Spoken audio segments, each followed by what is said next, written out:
Well, thank you very much for inviting me and asking me to speak to an intimate crowd of a few people, which obviously is not the truth, but I'm just kidding. Whenever I speak in front of any crowd, I ask myself, what on earth am I doing? Because first of all, I didn't speak about anything for many, many years. I was ashamed. I had problems to connect to my own heart until my son, Tal, who is now 30 years old, asked me at the age of about 14, 15, a very, very simple question. He asked me, Dad, who is my grandfather, Abba mi SABER JUDÍO. And you would ask yourself, that's a very easy question to answer. Well, that was the root of the problem. It was not easy for me.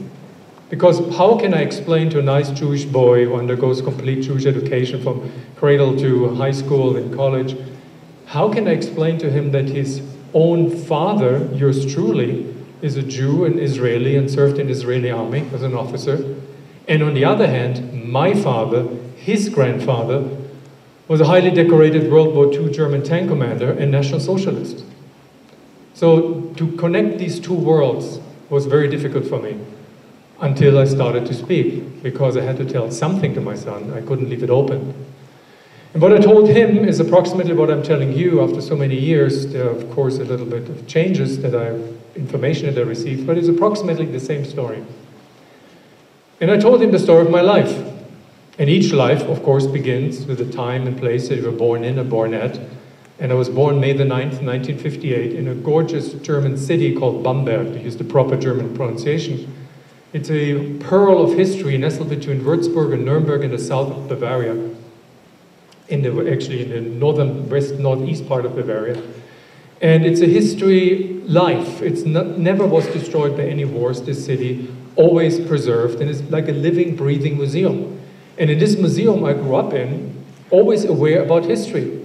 Our teachers very early on in elementary school, they walked us through the city, explained that it was called the Rome of the North, 7 hills, each hill is crowned by a church, and rattling down the names of princes, queens, and the only pope that buried outside Rome. It was soaked with history. But one thing I noticed, not that I was intellectually prepared for that, but one thing I noticed very early on, that something is not kosher. I didn't use that term. But there was a part of the history that was missing. I knew there was a war, and I knew in the war people win and people lose. And the fact that we had about 10, 15,000 American soldiers and family members stationed in that city of 75,000, an essential component of the social fabric, it meant that we didn't win that war. That's all what I knew. But I also knew that something happened in the war that affected my family too. But there's a word in German that characterizes this attitude not to talk about it. It's called Totschweigen, silence to death. And slowly but surely, when I asked my father and my mother about their background, they started to talk, but first they were not wanting to talk at all. When I asked about my grandparents, father's side and mother's side, I was told they were killed and died because of the war. So something really bad happened and nobody wanted to talk about it. Slowly but surely though, my father and my mother told me their respective story. And these were very, very different stories. On the one hand, my father, once he started talking, he never stopped. He told me on long walks that we had on Sunday afternoons in the forest. He was a hunter. He told me how to handle a rifle, how to fish. We had a very, very close relationship. And he told me over and over again the story of him serving as the youngest tank commander in an elite tank unit under the command of General Guderian, the father of the German Blitzkrieg. And my father served literally as his personal guide, assistant, and fighter. And every war front that Germany battled on from September the 1st, 1939, the invasion of Poland, the following year the invasion of Holland, Belgium, France, and of course then in the summer of 1941, in the attack on the former Soviet Union, also called as the Operation Barbarossa, my father's tanks were the first to roll in. And this elite unit pushed forward as far as they could. My father's tanks actually reached the town of Orel and conquered it on the way towards Moscow, which of course the Germans never reached. And for that accomplishment, he was awarded the Knight's Cross by a man who is still adoringly referred to as his Führer. Adolf Hitler. Now, I didn't know anything about history. I was a young boy. I had no reference points. I didn't know. The only thing I knew was my father's obviously a hero. And the fact that my father was considered to be a hero was reinforced by his old war buddies who came to our house at least once a year to celebrate the good old times. Among them, former ranking officers and a general, and the son of Guderian, Heinz Guderian. And I was sitting in this room, in this living room where they all were sitting and bragging and drinking, and I was told, Bernd, you need to be proud of your father because he is our hero. So I thought my father is a hero, no questions asked. On the other hand, my mother told me a completely different story about that war. The war was horror, was catastrophe. Why? She was an ethnic German, a Sudeten German, born and raised in Czechoslovakia along the border region between West Germany and East Germany and the western parts of Czechoslovakia. Born into a very wealthy family, a merchant family. My maternal grandfather was a glove manufacturer. He had plenty of money to build a beautiful villa in the outskirts of Karlsbad, a very protected life. And with the end of the war, all had to flee or were evicted. Many were killed on the flight towards ethnic Germans on the flight towards West. My mother was one of them. She survived and settled in Bamberg together with my father. So the war was horror and the war was glory. So two different stories. And there was something else about my house, or the house that we were living in, which was connected to history. We were living in this massive two-story building in downtown Bamberg. It's still standing if anybody wants to visit. And we lived in the ground floor apartment, and the landlady lived upstairs in this huge apartment alone. And whenever I asked my mother who this lady was, my mother referred to her as the Countess, die Gräfin. I should not talk to her unless spoken to, out of respect.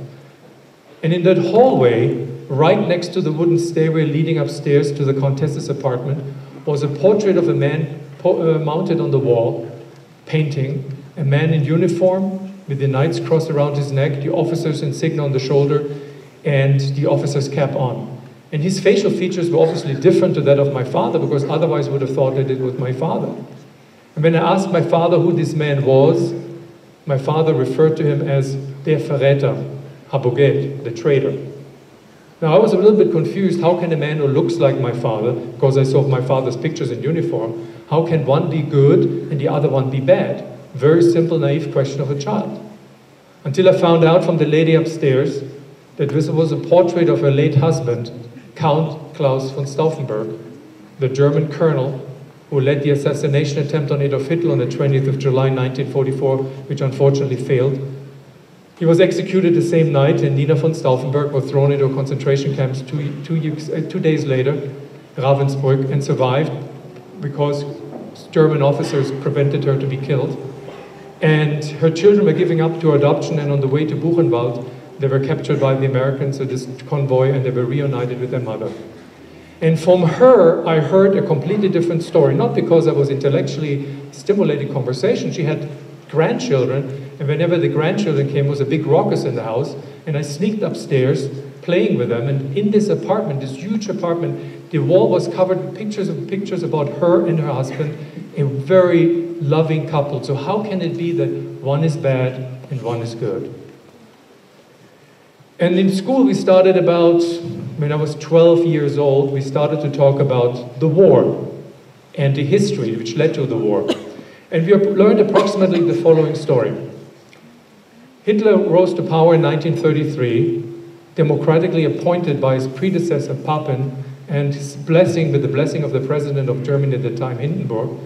And immediately after that, he began to establish a brutal dictatorship, which of course led to the catastrophe that we call the Holocaust, but also to throwing anybody who is different into concentration camps. And as a result of that war in 1939, the Germans were responsible for the murder, literally, of 60 million people, among them 6 million Jews, as collateral damage of war. Nothing about the Holocaust. And then on the 8th of May, with the capitulation in 1945, all changed. The Nazis disappeared like a group of Huns that invaded and escaped. That was the history. Now that was of course not true. That's the least I can say. This was false and wrong.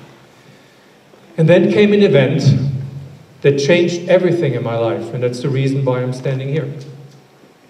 The Olympics in Munich, 1972, August 1972. And towards this Olympics, our teachers prepared us to recognize that this is a unique event because you should demonstrate to the world that this is a different Germany.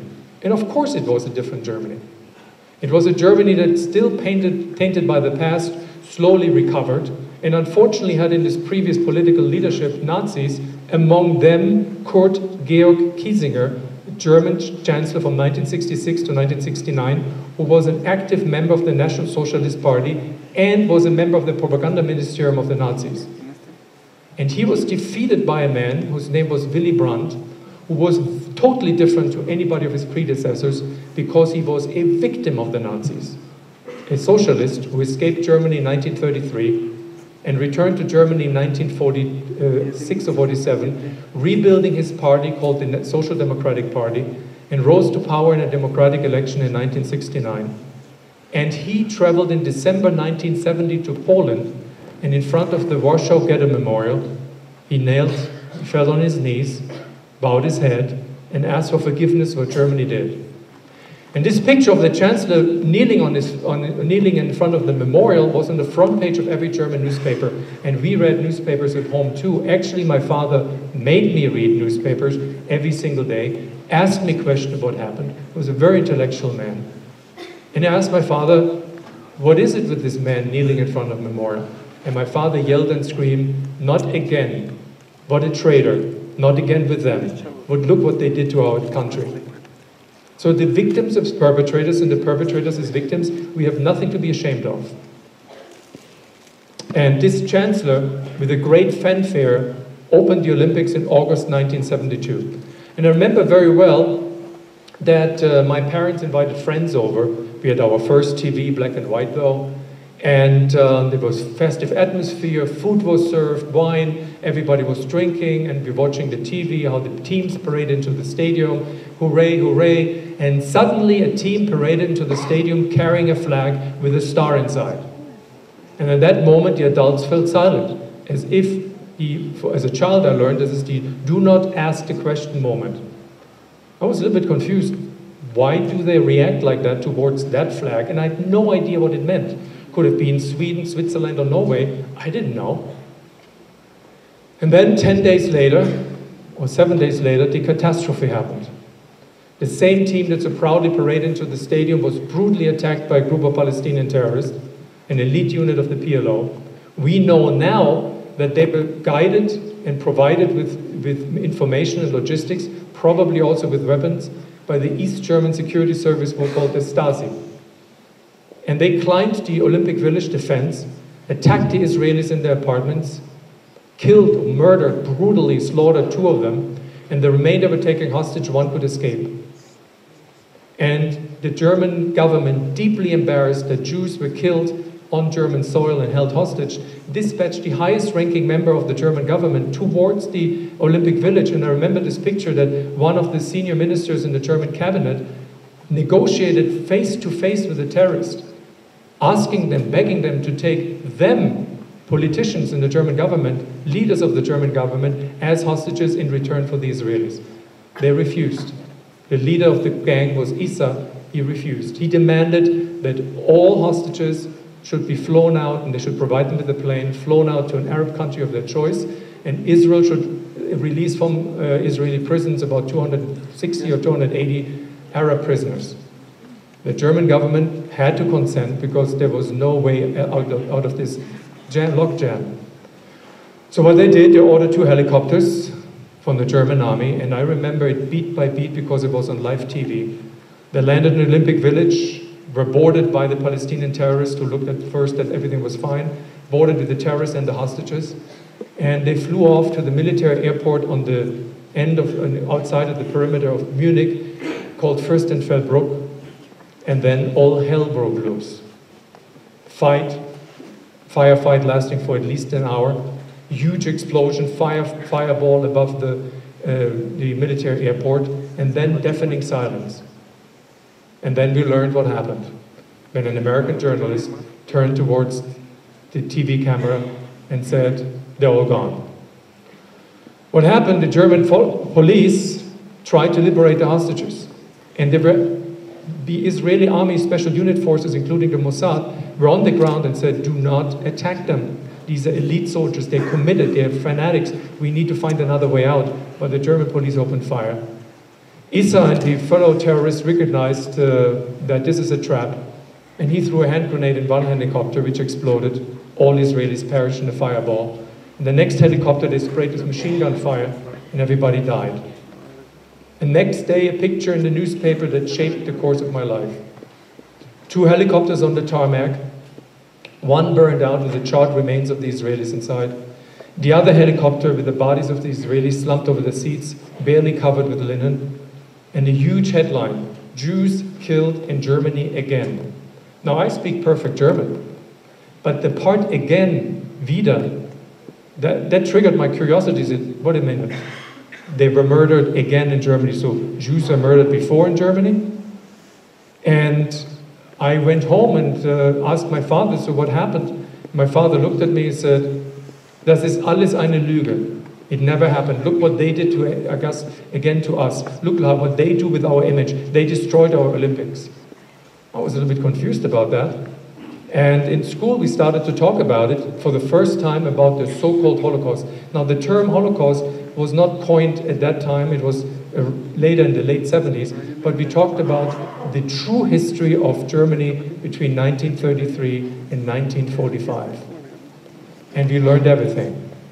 Auschwitz, Majdanek, Buchenwald. The murder of 6 million, not as an accident of war, but as a policy of the German government, democratically elected government, a policy of the government in the name of Germany, so I as a German are responsible too. And I was really shell-shocked because I never heard about it. Some of our teachers cried when they told us this story. And I asked myself, what did my father know? No, what did he maybe do? I didn't want to believe in that, but first of all, I wanted to know what he knew. And when I came home, and I told my father, I reported to him what happened, and my father looked at me, you talked about the so-called Holocaust? This is all Jewish propaganda. Your teachers are all communists. It never happened, believe me. So I was caught between a rock and a hard place, understanding who is right and who is wrong. And I respected my teachers and I feared my father. I said, look, somehow I have to find the truth. And I started to read as much as I could about the Holocaust. Anything and everything that was published at that point in time from libraries. And the more I learned about it, the more I had a lingering feeling my father's hiding something. And so I decided to ask my father about that time. Now, again, my father didn't want to talk about it, but as a child of an alcoholic parent, I knew that there are 3 phases during the day which I had to very carefully measure. Phase 1, when he was looking for a drink, he was restless, irritable, and discontent. Phase 3, when he was in La La Land, you couldn't talk to him. But phase 2, I call it the Schicker zone nowadays, it's a joke. And you could approach him, his tongue was loose, you could get things out of him, manipulate him, get money. And in that phase, he started to talk. And what he told me was reluctantly, but it came out in also a few phases. Phase 1, I paraphrase it, Bernd, whatever allegedly happened in the East, we didn't do it. The Wehrmacht didn't do it. It was all the SS. Now that was of course a blatant lie which I found out later on in phases 2. When the lady upstairs, Nina von Stauffenberg, told me, and I met her several times as I was growing up, told me that her husband was badly wounded in North Africa, was assigned to the Chief of Staff Office as a colonel, and responsible for the logistics and supply to the Eastern Front, for the troops at the Eastern Front. And you could never figure out why there was not enough train capacity. Of course, he figured out why the Jews transported to the camps. And I found out from my father, not from my father, but when the archives were opened after the reunification of Germany in 1989, that I found a picture of my father sitting next to Heinrich Himmler in 1942 during a conference. And if a German ranking military officer meets the head of the beast of the SS, Heinrich Himmler, this was not about tactics. It was about securing territory for mass murder. Then I found a letter a researcher provided with me, and it is original. I was confirming it. that my father sent about 600 and something Russian prisoners of war, among them officers, on a train accompanied by his assistant to a place called Auschwitz-Birkenau with the final sentence, they deliver the good for neutralization. That means for killing, or working them to death. So my father knew about it. And the last but not least evidence I found 3 years ago when I was lecturing in Germany, in my hometown Bamberg, about that time, when a military historian provided me, after a lecture that I gave, a metal attaché suitcase and said, this is from your late father's the late mechanic from your father's unit, and his family wanted you to have it because you are the son of the commander. In a sick way on the internet, in this group chat rooms of ex and fellow Nazis and new Nazis, I'm being admired as the son of the commander. It's not a great reputation, I'm telling you. And so I opened this suitcase, and inside were ripped pieces of Torah scrolls. And I asked him, what does it mean? He said, well, it means that your father's unit, when it ripped into Jewish villages and killed everybody, they tore out the Torah scrolls out of the synagogue, soaked them into water, cut them into pieces, and used it as insulation material for German tanks in the cold Russian winter. So my father was a murderer. I didn't know that with all the evidence, but I knew it then. Phase 2, I paraphrased it. My father said, look, Bernd, when civilians were killed, they were all partisans. Geneva Convention doesn't apply. Well, it means you can kill them. It's a rationalization of murder. And I asked him rhetorically, how can it be when 1 million plus children died in the war? Not died, they were murdered. Children ripped out of their parents' arms, burned alive in burning pits, children hoarded into concentration camps and died in the in the gas chambers of Auschwitz, and the ashes scattered on the killing fields. You'd call that a war? And then phase 3, he was totally blasted. He was drunk one day. And he told me, look, Bernd, what you call the Holocaust, you're weak. You have to be strong, because we took care of the dreck in the East. The world should give us a medal of honor, because we took care of all the lichluch, the schmutz, the dirt. That was the way he referred to the Jews. And that was the last straw that broke the camel's back in trust that I had with my father. I turned away from him. He was not the hero, he was a common murderer. And I asked myself, what shall I do? And I asked one of my teachers, I presented that question to one of my teachers, a Jesuit priest, former Jesuit priest, who told me, look, Bernd, you have to make amends. I asked him, amends to whom? Well, to Jews. He said, I don't know any Jews. He said, I will make this happen. He belonged to a progressive wing of the Catholic Church, and they invited once a year Jews and Muslims from Israel to meet in Germany to learn from each other and to build up a dialogue. And I was one of the German members who participated with the recommendation of my teacher. And when young people get together, I was 18, they were 17, just before the army. When young people get together, the last thing that you want to find out is what separates you. I mean, what did you like, what music you like, what food you like. I have to admit, in this somber moment, I liked the Israeli girls a lot. So it was not only about spiritual nourishment. So having said that, it's a PG-rated event. But I met one of the girls, we had a wonderful romance, and she said, look, if you want to visit me, tacheles, that's the way Israeli girls are, you need to find a solution to the problem. You come to Israel and you meet my parents. I was a big Schwitzer, a big Macher. Absolutely, I will do that. There was only one little problem. Kein Geld, no money, and no passport. And I got that together, scratched the money together, got my first German passport, and in October Day in 1977, I traveled from Germany across the Alps to Ancona and the Adriatic Sea, an Italian port, and from there I caught a ferry going from Ancona through Piraeus to Haifa. Do not do that. I slept on deck. It was a very cheap trip, and in Piraeus we reprovisioned. And I sent a telex from Piraeus to Haifa. Imagine, there was no Google, there was no Schmoogle, there was no Facebook. So she waited for me at the harbor, and I, for the first time, set foot on the ground in Haifa. I asked myself a question. Oh God, what will happen if somebody realizes that my name is associated with somebody who murdered Jews? Reasonable fear. Unreasonable? I don't know.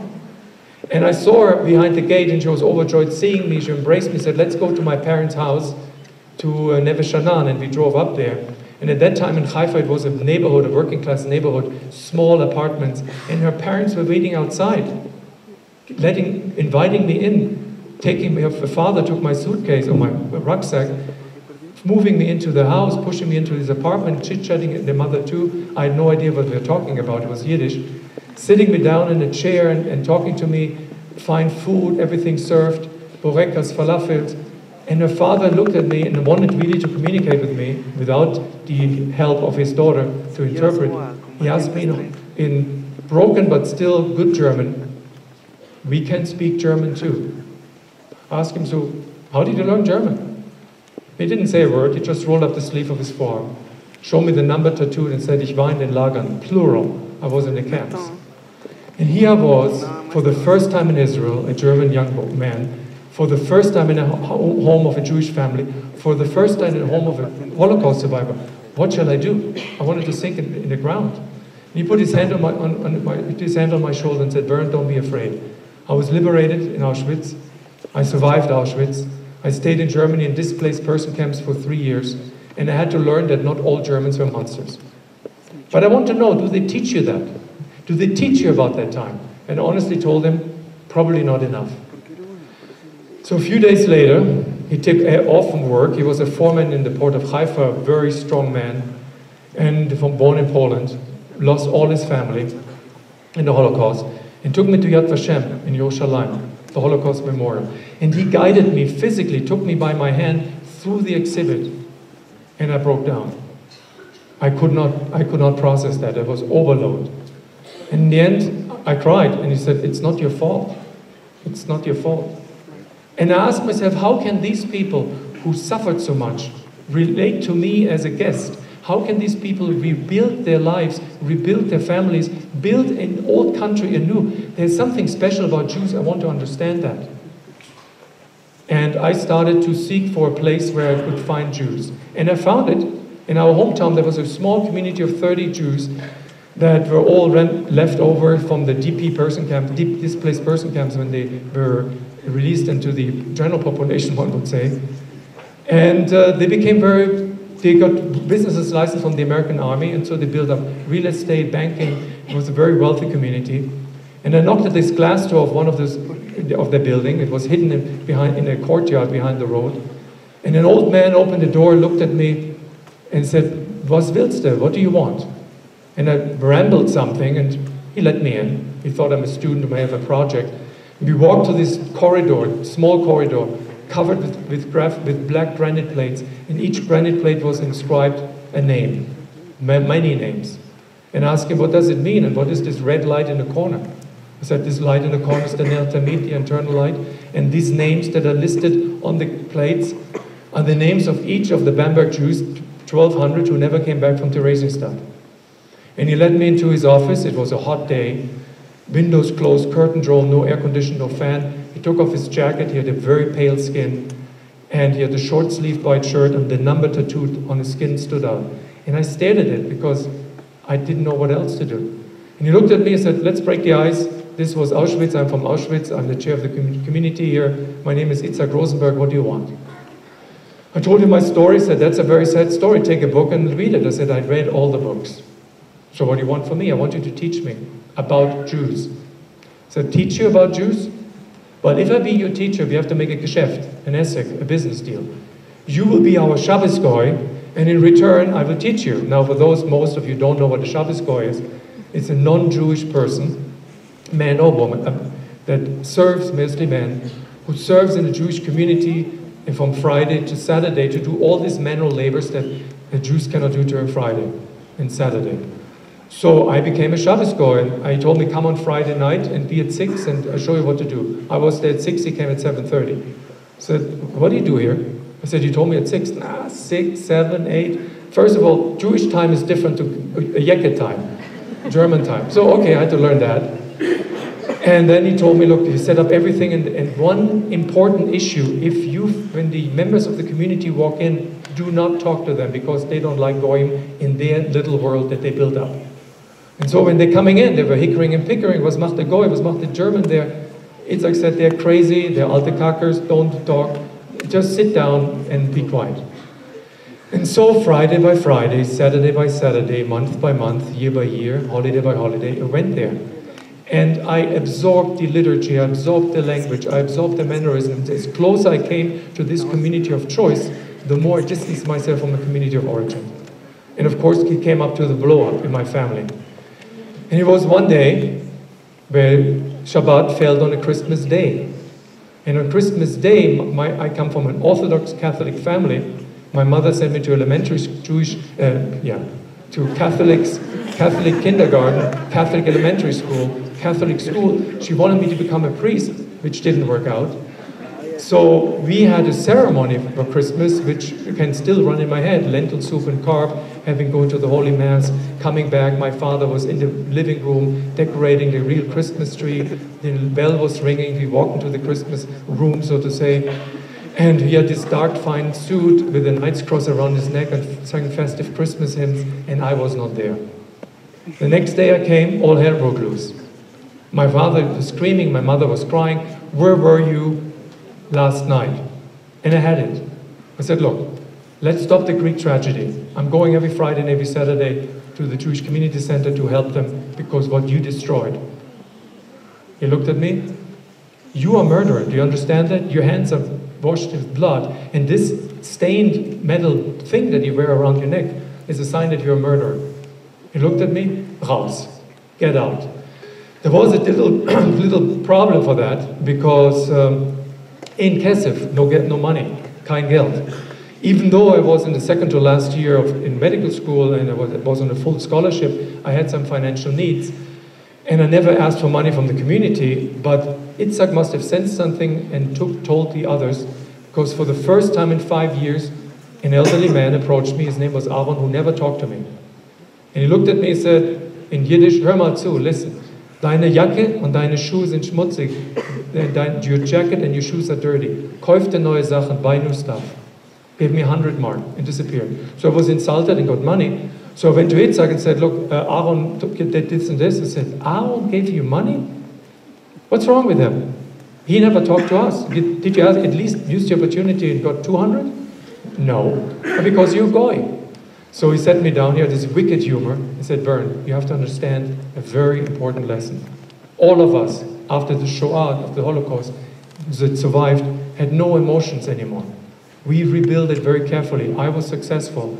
Aaron, we don't even know what happened to him. We know from the Red Cross that he's a Jew. We know from the Red Cross that he was in Auschwitz, but he has no family." And Aaron became my friend. He started to talk with me as if I would be a Wailing Wall. I didn't say a word. And he told me a story that I reluctantly tell you. He was a member of the Sonderkommando. And Sonderkommando was a group of Jews who worked the ovens. And as the ultimate insult to Jewish life and Jewish fate, these members of the Jewish Sonderkommando guided Jews into the gas chamber, told them, "Don't worry, it's just a shower." Then they closed the door, and the SS threw down the Cyclone Bs, or the openings in the ceiling, and gassed people. When the screaming and banging on the door stopped, they went in with gas masks, tore out the body, burned the bodies, crushed the bones, and threw the rest in the pits. For that they became the best food, women, wine, everything, and 90 days later, the next group came in, and Aaron survived. 6 months later, Aaron died. Probably his last opportunity to speak to me was that day, or these days that we spent together. And I had to come back to Bamberg because Itzhak told me Aaron died. He told me, "You were his best friend. You will say Kaddish at his graveside." I said, "I don't know if I can do that. I'm not a Jew." Itzhak told me, "Aaron was your best friend. You're one of us, so do it." So the next day, after we did the Chefa Kaddish, they wanted me to wash the body, help them with that. When the coffin was lowered into the grave, Aaron's graves, Itzhak gave me the Siddur and said, "Read." And I read it. And then I crossed the line. I knew I crossed the line. And I said, "Itzhak, I have no family. I want to be a Jew." Itzhak looked at me, "It's a bad thing. Bad idea. Do you know what happens to Jews? They get the number. Be a ger tzedek, be a righteous person. Don't be a Jew." "You tell me that it's always," he said, too much trouble. I said, "I want to be." He said, "Well, I sent you to a rabbi in Frankfurt, and you pay all the hotel and all the transportation. Don't come back until he talks you out of it." He tried. He didn't. And we came to an agreement. We said he will teach me, but I will never ask him for conversion. Well, I was something called a nutnik, a little bit persistent kind of guy. And he finally agreed to say, look, you're getting to me. It was in the spring of 1986. I refer to the rabbinical court in Frankfurt. Whatever they decide, I will be one of the members.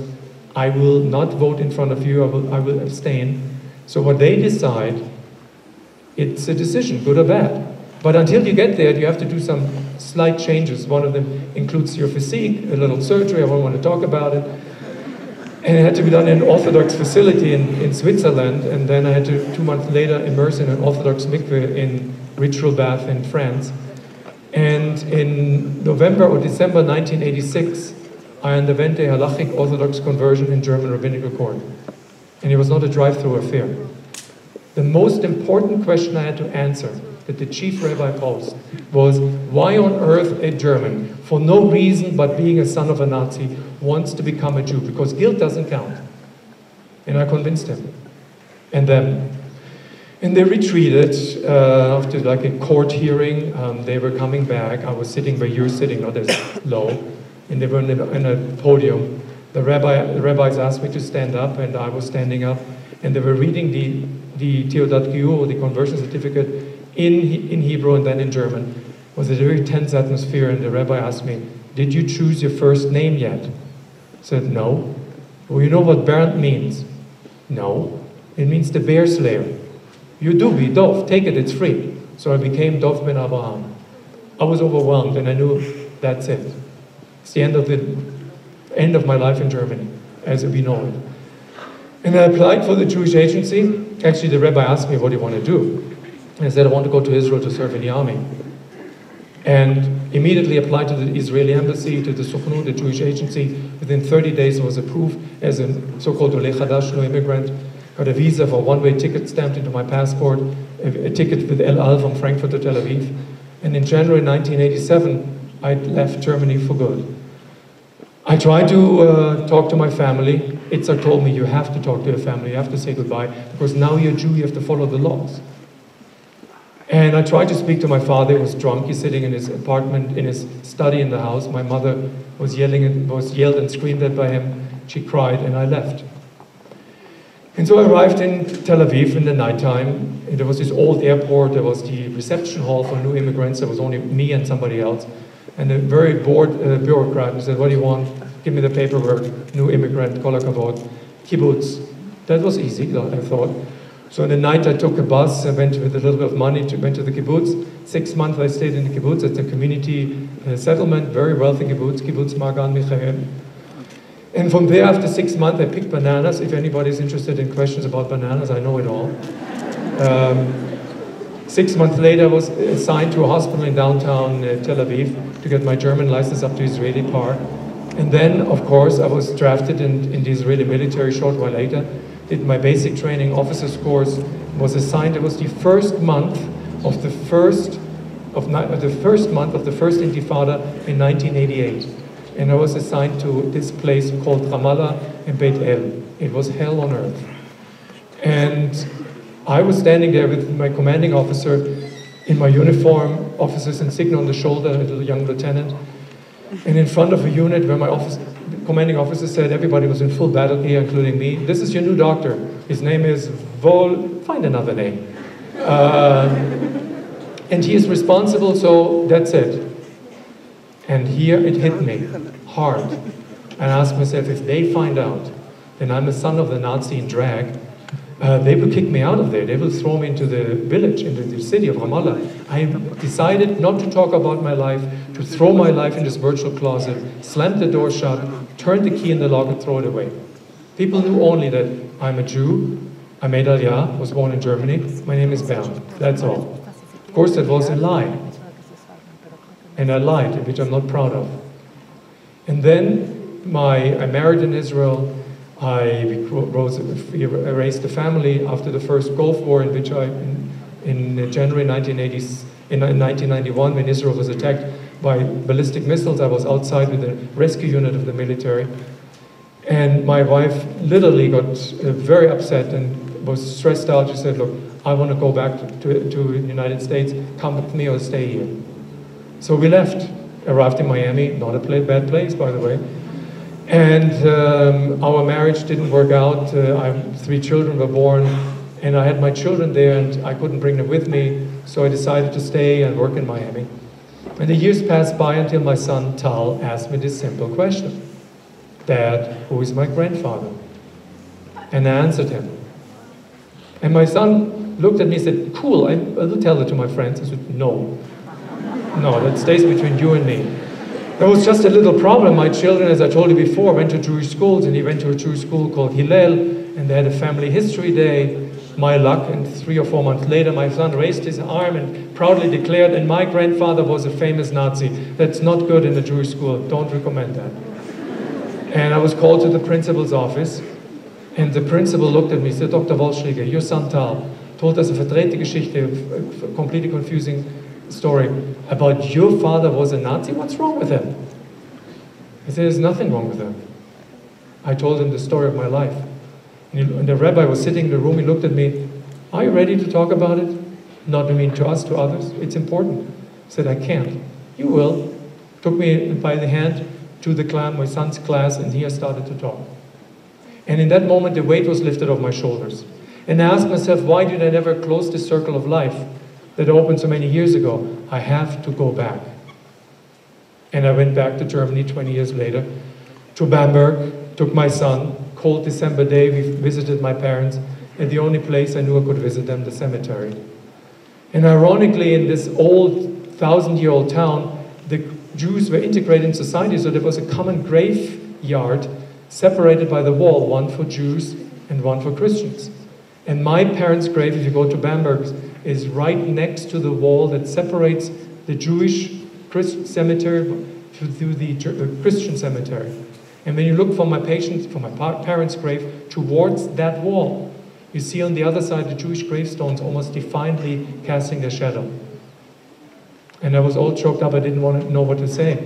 And I told my son, look, it's a symbol.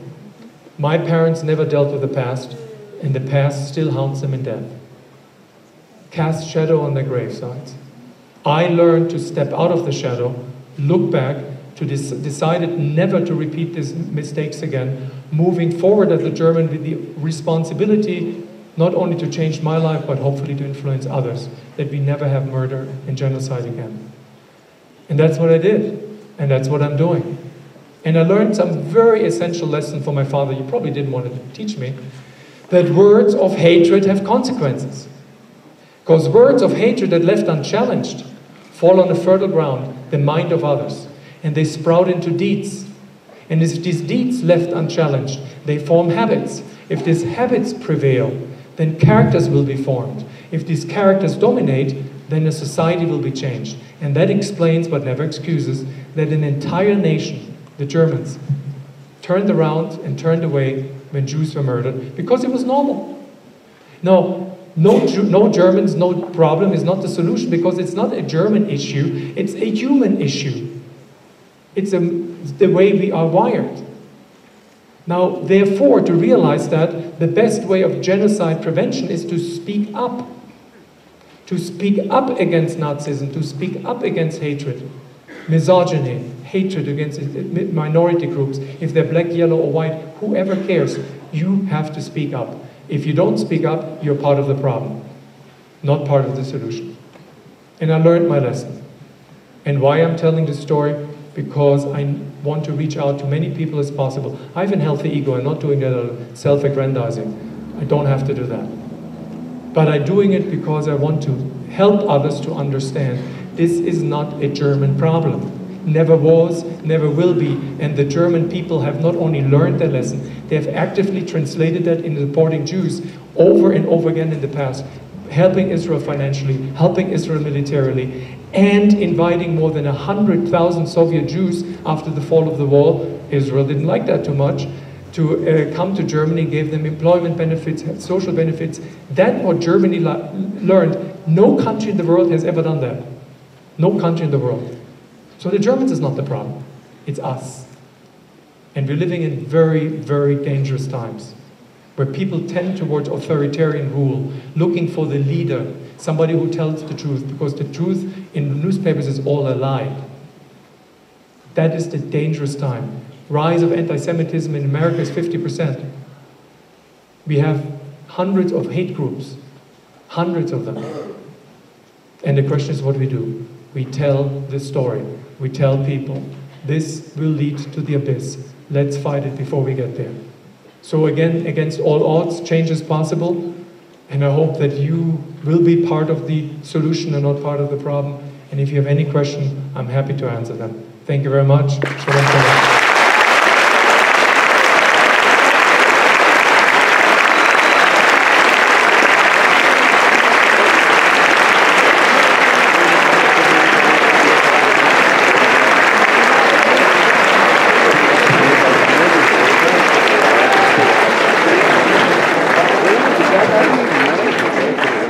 Ahora vamos a dar la palabra a quienes deseen formular una pregunta. Los que así lo deseen, levanten la mano y se les proporcionará un micrófono.